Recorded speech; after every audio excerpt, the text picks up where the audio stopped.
Spike, thanks for talking to us. You certainly lit up the press conference this morning. You had some strong words to say to David Lemieux, your opponent. Where does that kind of animosity come from? Well, he sent me a few messages, they weren't very fitting for the sport, it's a gentleman's sport, and he said he wants to permanently injure me in the fight. I think it's not a very classy thing to say, and, it annoyed me, so I don't like that sort of talk. So what was it you said to him in the press conference? In maybe an abbreviated form for our podcast. I told him I didn't like him, told him I'm going to beat him up on fight night, that's for sure anyway, so pretty much stuff like that, So Lemieux became Le Greasy. He looked greasy, yeah, so, yeah, he's got a very greasy looking head on him. That quiff, I don't know, looks like it's covered in Vaseline or something like that, or I'm not sure. So obviously added motivation for the fight. When this fight was presented to you, there was a little bit of trouble making the fight initially. What was the kind of hold up on that?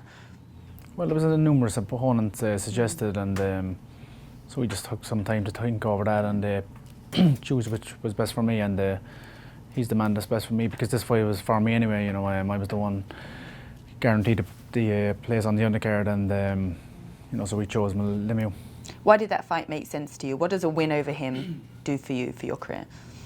Well, I just want to win on this night, and move on and fight the winner of the main event. The reason the fight makes sense for me most was because stylistically and in every way he was the best choice for me and my team to make. Me and my coach sat down and we looked at all the fighters that were possibilities to fight, and he was the one we chose. We're talking about stylistically. You're both brawlers. This is almost like going to potentially be a fight of the night candidate. And where does that style come from in yourself, that kind of brawling, workman-like style that you employ? Well, a lot of the time fighters are bigger than me, They have longer reach to me and stuff, but not him. I'm a good boxer, I was an amateur national champion of Ireland, and we've got a very good standard of amateur boxing in Ireland. And to become an amateur national champion, you have to have a very high level of boxing and not just brawling. So I believe my boxing is far superior to his. Okay, big fighting culture in Ireland. It is indeed, and I grew up boxing, and just since I've been professional, I'm tough, and I can brawl, I can take a punch, I can hit hard, I've got all those attributes, but I'm a better boxer than people estimate, I was a good amateur, and I can box good, and I can outbox Lemieux. Is that the type of fight style that we can expect then, two of you brawling? But you've said you wanted to knock him out. That'd be the way you want it to go down. Yeah, but I'm the better technician. I'll land my punches, and I'm going to take care of him, and I will knock him out. Any predicted round? If this fight could go any way you want, what round would you want to retire him? 12, round 12. Oh, you want to go to the 12? Yeah, because I want to beat him up real good, and teach him some manners on him, and that he doesn't see the final bell would be nice, that'll be good. It's certainly got personal. It's business to me in the end of the day, but he could do with a lesson, he could do with a lesson, but to me, I wish him good health after the fight with his family, I think his comments are terrible, and bad for the sport. Saying you want to set out to permanently hurt somebody. We all got families, and I think it's a disgrace, actually. Okay, well, let's go back to May, and you had an opportunity, or you were put forward to fight Triple G when Canelo withdrew as a result of that positive test. What was your reasoning for turning down that fight? As a result, you were given these 3 fights, and you're talking about potentially being the next fighter to fight the winner of Triple G Canelo. But what was the reason you turned that fight down in May?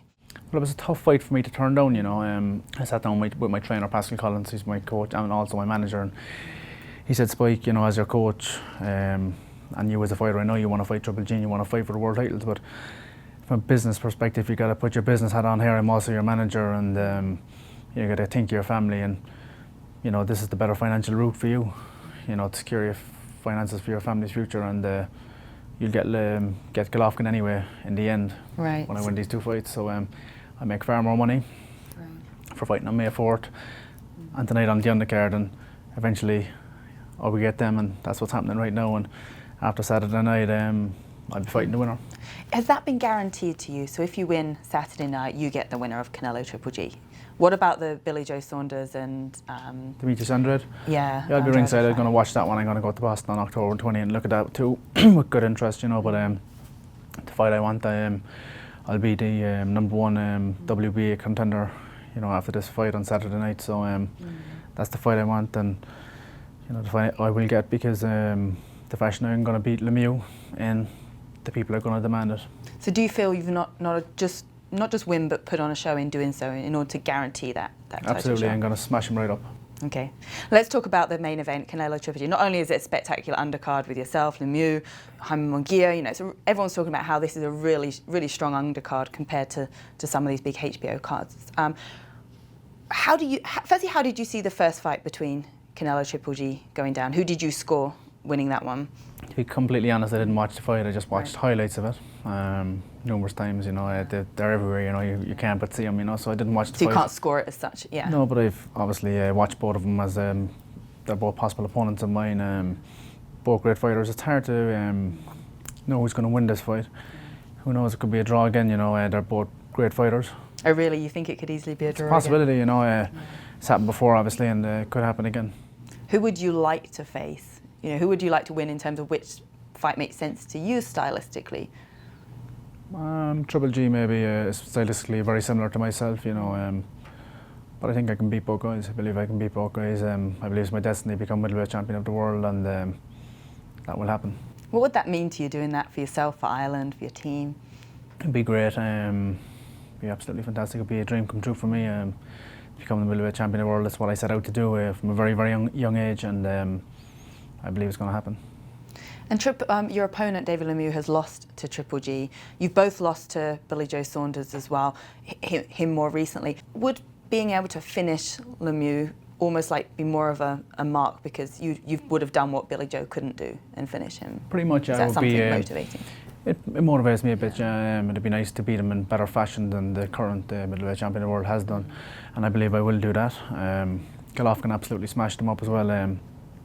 I think it's going to be a similar night for Lemieux, Saturday night, as it was against Golovkin. You know, and I think he's got a pretty decent chin, Lemieux. You know, he hasn't been knocked out cold or knocked down, but he quits. You know, as they say, when the going gets tough, the tough get going, and that's me. You know, I'll bite down my gum shield and I'll grit it in there and get tougher and tougher as it goes on.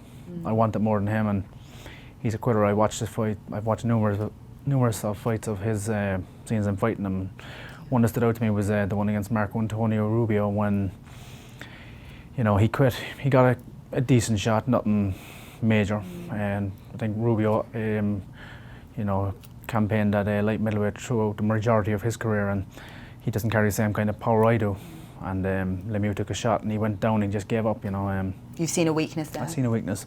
As I say, he has a good chin. He's never been knocked out completely, but he doesn't have the heart that I do, like a warrior. And I got a good chin, better chin than him as well. And I've never been down in my career. And he talks about having power. And well, you've called him a one-trick pony, and I guess you're referring to that. Pretty much, he does the same thing over and over again. He tries to depend on the power.